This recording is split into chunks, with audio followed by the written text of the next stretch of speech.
Out of all the Disney movies in this marathon, Brother Bear is the one I have the least experience with. I remember seeing the posters in the cinema when it came out, and maybe a few trailers here or there, but apart from that, nothing, so I'm really going into this one blind. It was directed by Aaron Blais and the late Robert Walker, both of whom worked on The Lion King, and with the huge success of that movie in the 90s, Disney were keen on making another animal-centric movie to bump up the box office again in the early 2000s. Inspired by Inuit culture and their own experiences of brotherhood, they settled on a transformation story about a man who turns into a bear, with singer Phil Collins providing the music. It seemed like an interesting idea, but ultimately this movie opened to a mixed response. In the UK, it opened way down at number 5 in December 2003, and grossed 5.4 million overall, over a million less than Treasure Planet, and I won't stop reminding people about that. So yeah, maybe it's no wonder I never paid that much attention to this movie, but like I said last time, you can't judge a movie just by its wallet, so let's check out the film and see how bearable it is.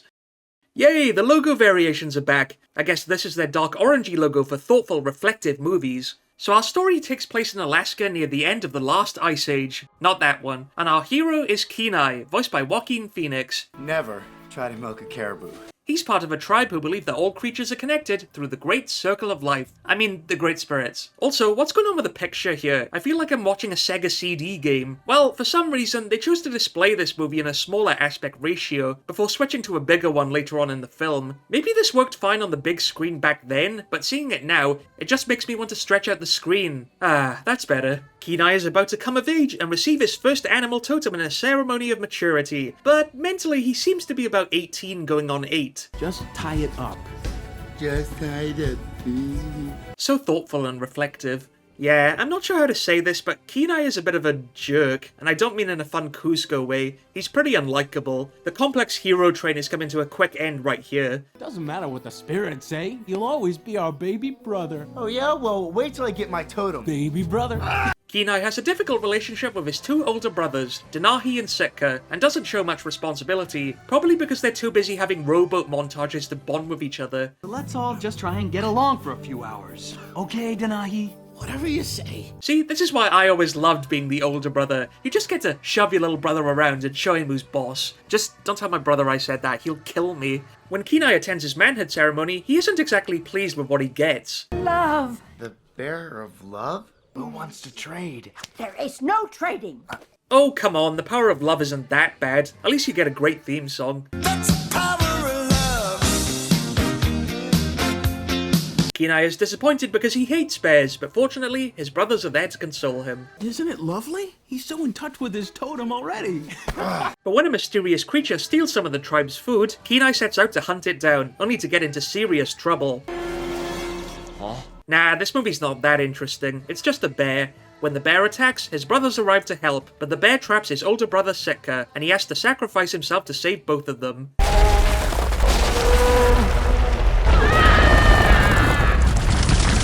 Now, this might be a bit sad if we knew anything about Sitka, but I guess the rowboat montages were more important than character development. Kenai is devastated by his brother's death, and tries to get revenge on the bear by hunting it down again, which is a pretty interesting idea. You don't normally see Disney heroes this vengeful. Our brother is dead, and it's because of that monster. I don't blame the bear, Kenai.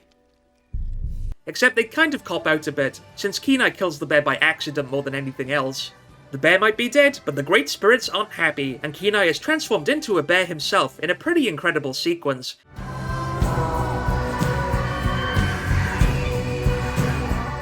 It's easily the most visually stunning scene in the whole movie, and you'd think this would be the perfect opportunity to widen the aspect ratio to really show the spirit world opening up. But no, they saved that important moment for Kenai checking out his bear butt instead.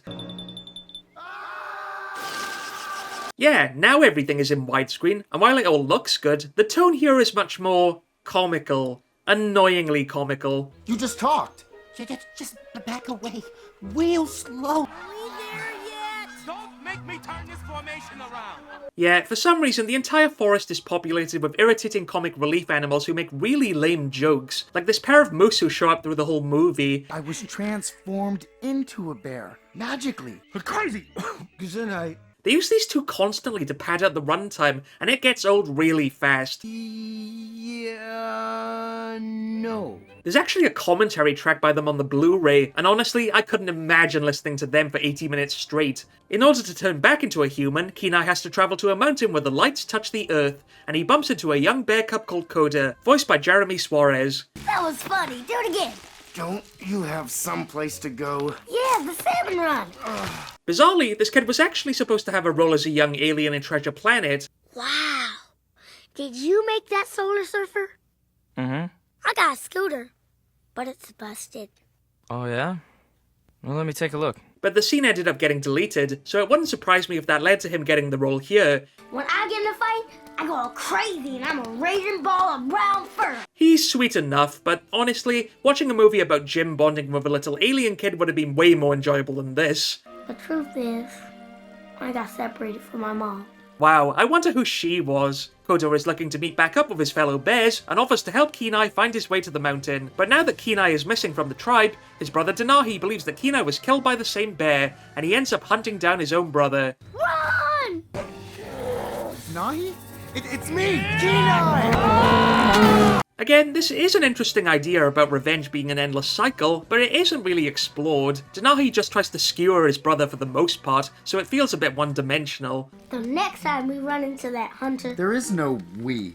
Okay, I'm not taking you to any salmon run. What? Koda attempts to bond with Kenai, but he isn't having it. Keep all that cuddly bear stuff to a minimum, okay, kid? My name's not Kid. It's Koda. Such a charming pair, these two. Koda tries to cheer Kenai up by singing a song, because this movie is apparently a musical now. Tell everybody Stop I'm on my way. Will you stop it? New friends Ma, and quit new it. places to see. Koda, stop singing! Yeah, like I said, the music was done by Phil Collins, who also did the music for Tarzan, and while I normally don't mind his stuff, I don't think it works at all here. This movie doesn't even feel like it needs to be a musical. Like, Koda starts singing, and then Phil Collins just takes over from him.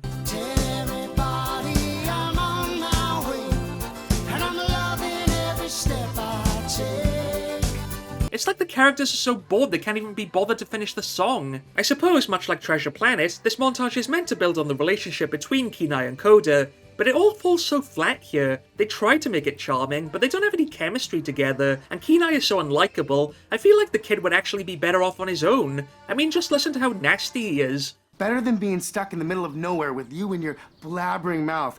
I'm lost. I can't find my mommy. Will you take me to the salmon run? Why don't you just grow up? Fine, I'll just go on my own then. Fine. Like the touching hero he is, Kenai abandons the poor kid to fend for himself, but he stops when he notices some eerie cave drawings.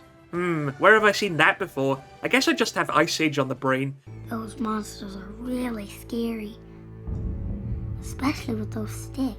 Kenai realizes that Koda is scared of humans, like we couldn't already tell, and does he apologize for being so mean to him? Of course he doesn't. They just kind of start hanging around again because the movie says so. Well, in case the movie wasn't entertaining enough already, they bump into even more annoying comic relief. Shut up! No, you shut up! No, you shut up! That's all this movie is. A collection of animal duos who just suck all the enjoyment out of the movie. Frankly, when Denahi turns up to hunt them down again, it's actually a relief. What are you doing? We gotta get out of here.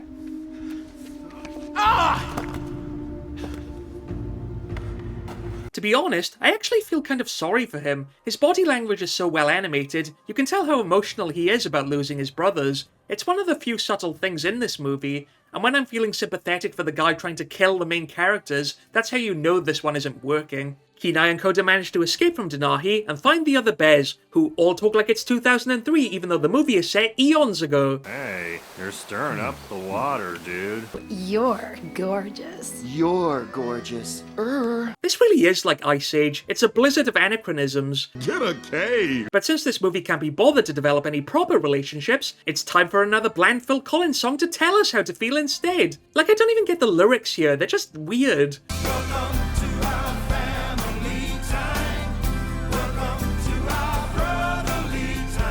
Kenai begins to feel more at home with the bears, but when he and Koda open up about their pasts, Kenai realizes that he killed Koda's mother. There's nowhere for Mom to go. The monster has her backed up against this giant glacier.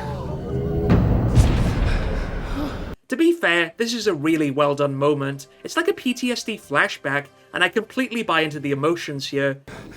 Kenai, what's the matter, Kenai? And it's a very intriguing dilemma. Usually, it's the villains who kill off the parents in Disney movies, but here we have a hero struggling with feelings of guilt after leaving someone without a mother. I have a story to tell you. Really? What's it about?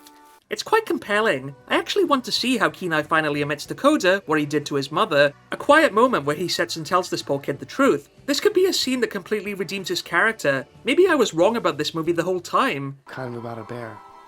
But mostly it's about a monster. A monster who did something so bad. Everywhere I turn, I hurt someone. Wait, what? Why have they stopped talking? Why is there singing now? Brother Bear, I let you down. Are you serious? You actually set up a moment of heartfelt drama between these two, and you thought it was the right time for a song? What a cop-out. All the ingredients were there for a great scene between these two characters, and they completely ruined it. It's like if in Treasure Planet they cut all of John Silver's big speech when Jim is struggling with his emotions. You listen to me, James Hawkins. You got the...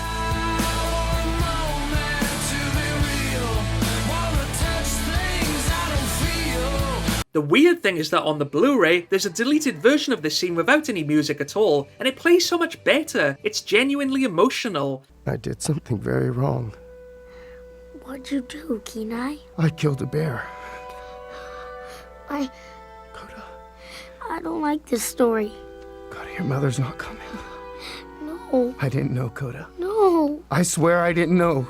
But for some reason, they totally squandered it in the final film. It's unbearable. Ugh. Let's just get this over with. Heartbroken by Kenai's confession, Koda runs away, while Kenai finally makes it to the mountain, where he ends up running into his brother one final time. Kenai, please. But Koda leaps in to save him at the last second. Denahi goes after Koda, only for the Great Spirits to intervene and turn Kenai back into a human. How convenient. Koda, don't be afraid. It's me. But Kenai realizes that his true place is with Koda, even though he's probably one of the worst brothers around, but whatever. So he makes his peace with Denahi and turns back into a bear. Did I see little?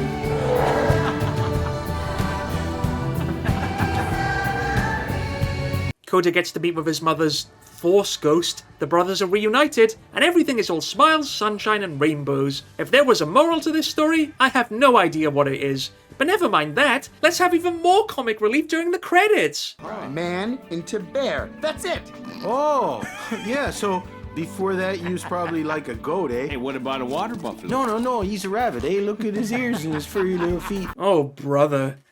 So that was Brother Bear, and I don't like it. At times it looks good, especially the transformation sequence, but apart from that, everything else falls flat. Kenai is unlikable, all of the side characters are annoying, I don't buy into his relationship with Koda, the songs are bland and unnecessary, and every time this movie has a germ of a good idea, it always ruins it. They set up a revenge story, which doesn't really go anywhere. They set up a subplot about guilt, which turns into a complete cop-out. It's just a mess. So yeah, this is easily the worst movie of the marathon so far, and honestly, it was just a taste of things to come. Treasure Planet might have started the box office decline, but Brother Bear started the quality decline, and to me that's so much worse.